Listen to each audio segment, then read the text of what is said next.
20 વર્ષની દીકરીએ જીવ ગુમાવ્યો છે. અભ્યાસ કરતી દીકરી હતી અને એના કુટુંબનો આધાર પણ ગણી શકાય. જે ઘટના બની ખૂબ દુઃખદ ઘટના છે. આવું કોઈ સાથે ન બનવું જોઈએ. અને આપ જે કહો છે કે બેફામ ડમ્પર રાજકોટને, હું તો એમ સમજું છું કે લગભગ નેશનલ હાઈવે ઉપર સિટીમાં બધે આ જ પરિસ્થિતિ છે અને ખરેખર આને કંટ્રોલ કરવાની ખૂબ જરૂર છે.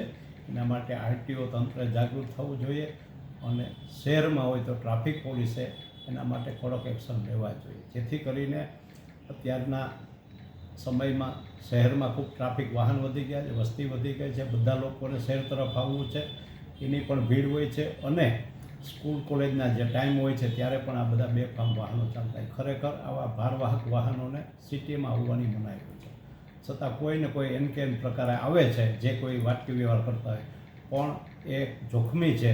આજે એ કોઈની દીકરી ગઈ, કાલે કોઈ બીજું, અને આવી યુવા વયે આવા અકાળે અવસાન થાય એ ખૂબ નિંદનીય છે અને દુઃખદ બાબત છે. આ ન થવો જોઈએ એવો મારો સ્પષ્ટ મત છે. વધારામાં એવું કહું છું કે આ જ ડમ્પરો છે એ હાઈવે ઉપર પણ ખૂબ સ્પીડમાં, દાખલા તરીકે તમે ચોટીલાથી લીંબડી કે અમદાવાદ વચ્ચે જોશો તો બેફામ ચાલતા હોય છે.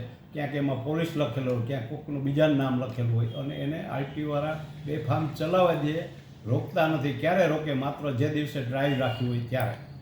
અને એ ડ્રાઈવ રાખે છે તે એક દિવસ પૂરતું થાય છે, પછી બીજે દિવસથી એનું પણ સંગઠન હોય, એની પણ કેપેસિટી હોય અને એનું જે વજન વેઇટેજ જે ઓફિશિયલી હોય એના કરતાં વધુ લાલચ